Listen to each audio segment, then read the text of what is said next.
Skip it up and that up. Guess who's back? Back again. Rich is back. Tell a friend. What's going on, ladies and gentlemen? This is Rich of Review Tech USA. I'm back temporarily, kind of, for a little bit. I have some IRL in real life stuff going on right now. Good stuff. Nothing bad. And the project that I'm working on finishes up tomorrow. I can't talk about it, but I'm very excited. It's going to be a very long, tedious day for me. So you're probably not going to see videos from me tomorrow, but on Friday, things will go back pretty much to normal. So I've just been very busy. That's it. I just have not been able to put up videos. But I thought this would be an interesting topic to talk about. Because guess what? The Wii U, I can't even believe this. It just is amazing how fast time flies. The Wii U is 3 goddamn years old.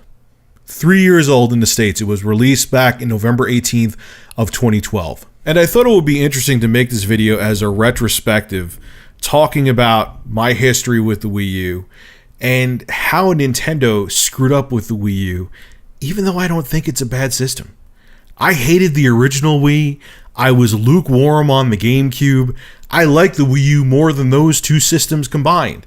Yet, for some reason, as a home console, I'm not talking about like the Virtual Boy and all that, as a mainstream home console from Nintendo, it's been Nintendo's biggest failure. So anyway, I'll talk about my personal experience with the Wii U because it kind of ties into the whole retrospective and looking at the system as a whole.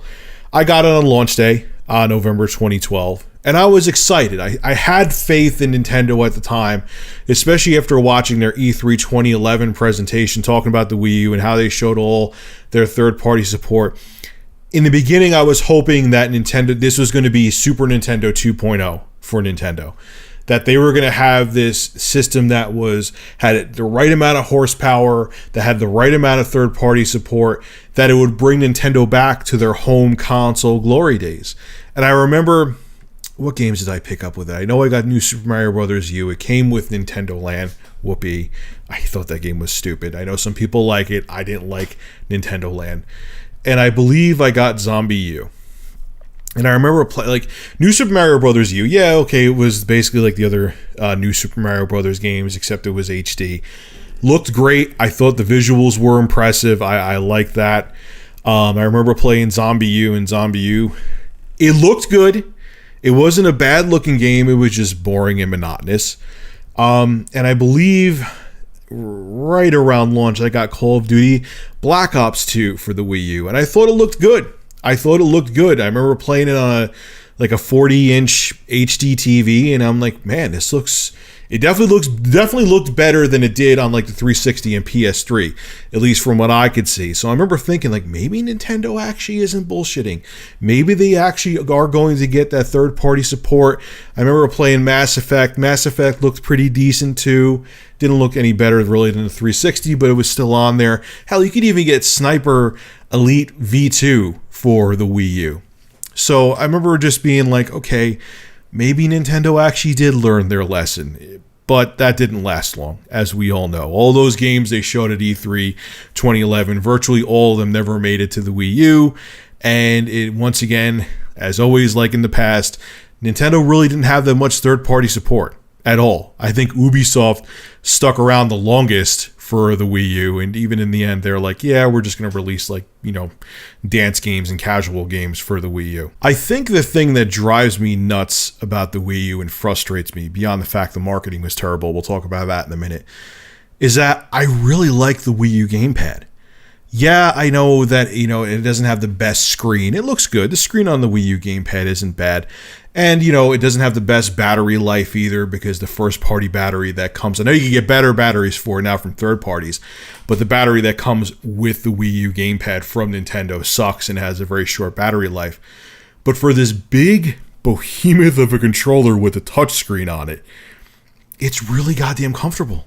It's it's one of the most comfortable gamepads I've ever held. I could use it for a very long time, and my hands don't get fatigued. And I was always impressed by that. I'm like, here you look at the Wii U gamepad and you're thinking, oh man, that thing's going to weigh a ton. It's actually fairly light. You pick it up, it's not super heavy. It's very ergonomic. It fits my big sausage fingers just fine. Maybe that's why I like it so much, because I have big hands. Who knows? And I like the whole concept of, and I see it like I have my Wii U in my living room, so when someone's watching TV up there, they'll use the Wii U gamepad screen and play a game on there when someone else is watching TV. That's a really smart idea. I think the other thing that hurt the Wii U gamepad and made developers shy away from it is that it was a resistive touchscreen, meaning that it senses pressure. It's not like with your smartphone where it's a capacitive touchscreen and it's multi-touch where you could put 3 different fingers on there and it doesn't look for pressure. It could just sense your finger right when you touch the screen on your smartphone. The Wii U isn't multi-touch, it's single touch, and it's resistive. It has to sense pressure, so it's not as accurate, and you can't do like pinch to zoom on a Wii U screen. And I think that hurt it too. And it sucks because, okay, then the thing where you could actually play games on the Wii U gamepad is cool, but I just think there was a lot of missed potential, maybe because the technology, like I said, it's just a resistive touchscreen. There wasn't enough technology in the screen for developers to really take advantage of it. So it really frustrates me because it's a great controller, it's comfortable. The fact that you could use it to play games on the screen so someone else could watch TV is awesome, but it wasn't utilized the way Nintendo envisioned it, and I think it's because they just, obviously to save cost, they made a resistive touchscreen, and it wasn't enough for developers to truly take advantage of it. And that to me kind of sucks, because there's a lot of missed opportunity with the Wii U gamepad, and I know even the most diehard Nintendo fans do agree with me. Now let's talk about the hardware capabilities, or lack thereof, of the Wii U.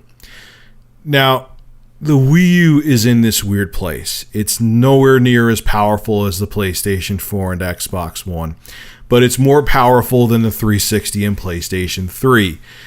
So that put developers in a tough spot with the Wii U. But here's the thing.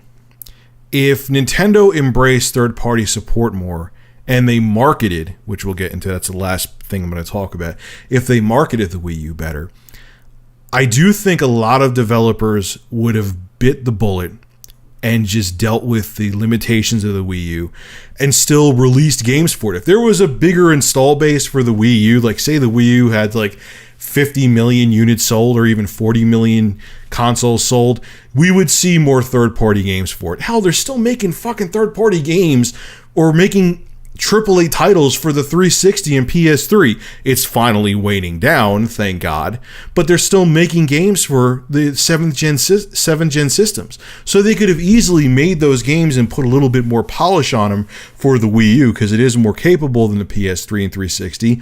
And I think that developers would have dealt with the Wii U's limitations if there was a bigger install base and Nintendo embraced third-party support more. That's what I think was the biggest problem with the Wii, is that Nintendo came out of the gate like, yeah, we have all these different developers. We're going to get Metro Last Light in this game and that game and this game.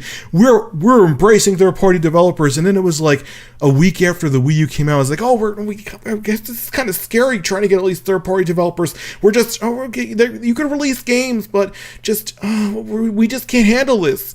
And the next thing you know, less third-party games came out, and now there's virtually no third-party support for the Wii U.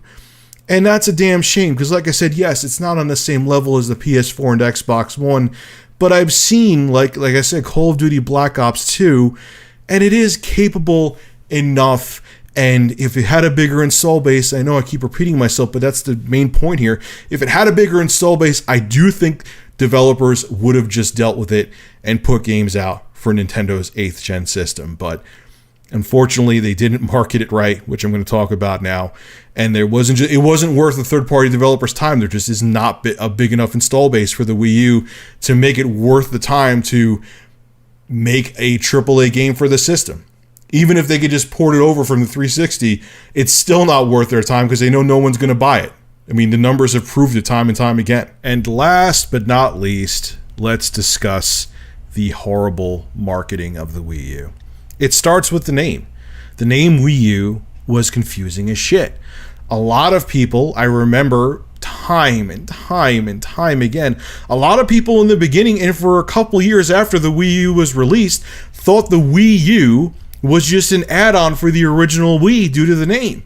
I remember someone was over my other apartment that I was at a while back, and they saw the Wii U, and they were like, "Oh, what's that? What's that big gamepad there? Is that something? Is that like an add-on for the Wii?" That's what people thought. The marketing for the Wii U was so confusing. No one knew, what the hell is this thing? Is it a next-gen system? Is it just an add-on for the original Wii? What the hell is a Wii U? So no one even knew. There was a lot of people that even know Nintendo had a new system out. That's one of the things that hurt the sales of the Wii U. And their marketing of it was convoluted. The whole thing, like I said, with the gamepad, but what is this gamepad? What are the benefits of having this gamepad? And, you know, on top of it too, the third-party support, which I just talked about, diminished almost immediately after the Wii U was released. So you combine that with the fact that Nintendo did not market this system right at all. Okay, they did not market it right. I remember there was like virtually no commercials for the Wii U. Virtually no commercials. Every time I would turn on television, I would never see a Wii U commercial. You would see maybe sometimes a YouTube would have an advertisement for the Wii U, but that was it. There was no marketing. I remember with the original Wii, they had that up in everybody's face, man. Everybody Wii would like to play. That commercial was everywhere. With the Wii U, they didn't do anything. They were so passive. They were so aggressive with the marketing of the Wii, but they were so passive with the marketing of the Wii U. And the name Wii U was so convoluted and confusing to people that they just shot themselves in the foot multiple times. They weren't marketing the system. They didn't have their marketing campaign like they did with the original Wii. And because of the name, the terrible name of the Wii U, whatever small consumer base of people would have went out and bought it, didn't even know it existed. They just thought it was an add-on. They did a horrible job marketing this system, and it was very frustrating to see, because if they put even like an ounce more effort in, mark my words, they would have had over 20 million units sold as opposed to just over 10 million units that they have now. So even with all the negative stuff I just said about the Wii U and how terribly Nintendo supported their 8th gen system, should you still buy one if you haven't yet? Hell yeah, man. There are a ton of good games for the system, like Super Mario 3D World, Super Smash Bros., Bayonetta 2, granted that this is an HD remake, but it's still worth it, The Legend of Zelda The Wind Waker HD, Mario Kart 8, Pikmin 3, New Super Mario Bros. U, Donkey Kong Country Tropical Breeze, Captain Toad Treasure Tracker, not my cup of tea. I hear a lot of good things about it though. Splatoon, I've heard amazing things about it. Personally, I haven't played it, but I heard it's a really good game. Yoshi's Woolly World, I heard is a good game, and I know there's other ones out there that I'm not mentioning right now. I totally forgot to mention them. There are a ton of good games, and there's still games coming out for the Wii U too. There's still good games coming out for the system. So yeah, I still, even with all the fuck ups Nintendo did with the Wii U, I still think because of how many good games there are for the system, if you haven't picked one up yet, I think you should do so. So to the Wii U, I salute you. I wish Nintendo treated you better, because you're a system that was very capable but just wasn't marketed right, and it's a damn shame. This is Rich of Review Tech USA signing out. Have a good one.